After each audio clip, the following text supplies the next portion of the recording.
shall receive. Silliman wins that game 41-30. That should say Adams County Christian, but Wildcats, nice victory. All right, let's take you on the road with Catholic Point Capee. The Hornets traveling to Lake Charles to take on LaGrange, and after falling behind early, they're going to get the equalizer. Jude Morrison on the keeper right there with a nice pickup, evening the score. Back comes LaGrange, and the Hornets defense doing a pretty good job. This is an upper classification team that they're taking on. Of course, doesn't matter what classification you are if you run like this. They can't seem to get him down as he pulls his way for good yardage. So all of a sudden, LaGrange has things going. Both the passing game, the running game. Hornets kind of back on their heels in this drive, but that all changes. Oh, you cough it up, and it gets picked off. How about that for Corin Higginbotham? Interception. So the Hornets now have the possession. Back to roll, back to run, and Morrison takes it in for the touchdown. What do we have for a final score on this one? Catholic Point Capee on the road comes back from an early deficit, wins it 38-13. All right, talk about a couple of powers here. De La Salle and St. Charles Catholic halftime. De La Salle trailing by 6. Running back Jason Banks takes the handoff up the middle for a nice gain. And then St. Charles quarterback Brady St. Pierre takes the quarterback keeper to the right for a huge comet gain. Makes a few good moves before getting run out of bounds. Photographer on the play was not hit, it says. Quarterback St. Pierre throws to the left to wide receiver Doster Jackson for a goal line touchdown. On the following kickoff, coming up, De La Salle will return the ball near midfield. As St. Charles Catholic has enjoyed state championship success under Frank Monica and now under Coach Stein as well. And then St. Pierre throws to Daniel Joseph for the nice gain. St. Pierre tried to get the ball out before getting sacked. It was intercepted by Santana Hola. Still a Sal's ball coming up.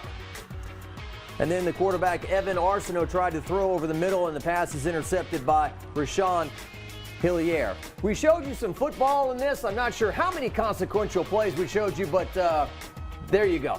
Final score in this one, it was St. Charles Catholic winning big, 32-14.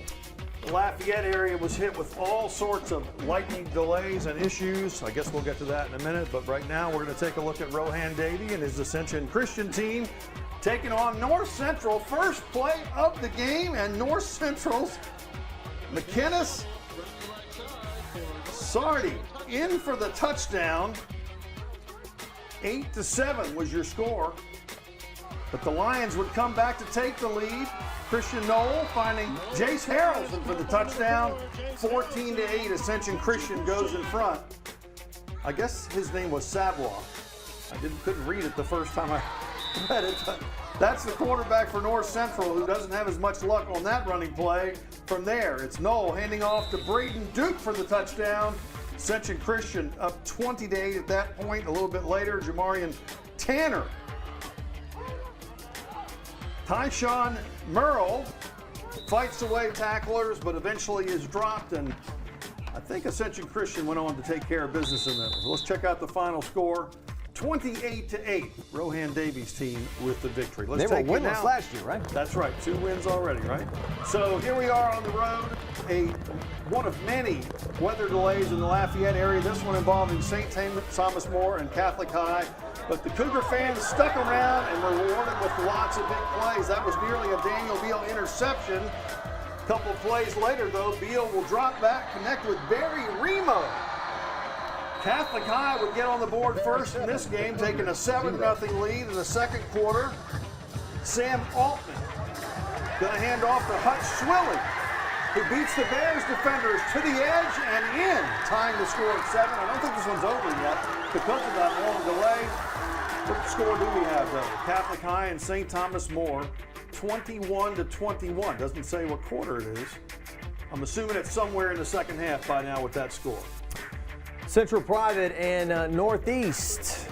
Third quarter, 16-14, Central Private ahead, and then their quarterback hands it off to Hunter Puccio, and he gets tackled by Northeast Cameron Williams.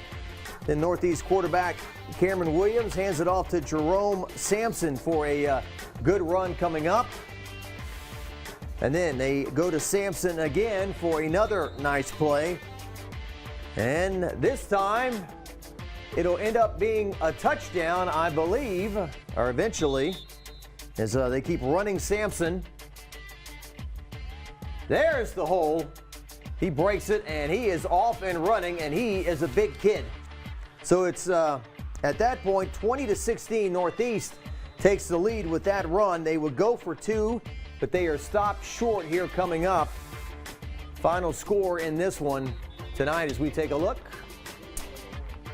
Got a final score, guys? 20-16, I'm told Northeast won. Next. All right, Thibodaux Tigers on the road for week 4, taking on undefeated East St. John down in reserve. The Wildcats averaging almost 50 points a game. 41 they scored against St. James in a week 1 victory. Their defense, 2 straight shutouts, and they're all over sophomore quarterback Braden Becknell as he feels the heat. Jaquise Machia with the sack. And then the Cats on offense, quarterback Kyrian Smith goes to work immediately. Look at this catch in the end zone. How about the up for Coyle Gray? East St. John jumps literally in front of Thibodaux with that touchdown. And Thibodaux would eventually pick up a lot of yards on their next drive late in the first quarter and into the second quarter. And eventually, Becknell would sneak across and score a touchdown after this series of runs and throws. So East St. John, after 2 straight shutouts, did give up a score to Thibodaux. Do we have that final score before we say goodbye? Yeah, East St. John wins pretty easily. 49-14 was your final. All right, and congratulations to Nolan Gill. We showed you that last night on the news, dedicating the field house for him there at Glen Oaks. Athlete and coach. See you next week for Sportsline.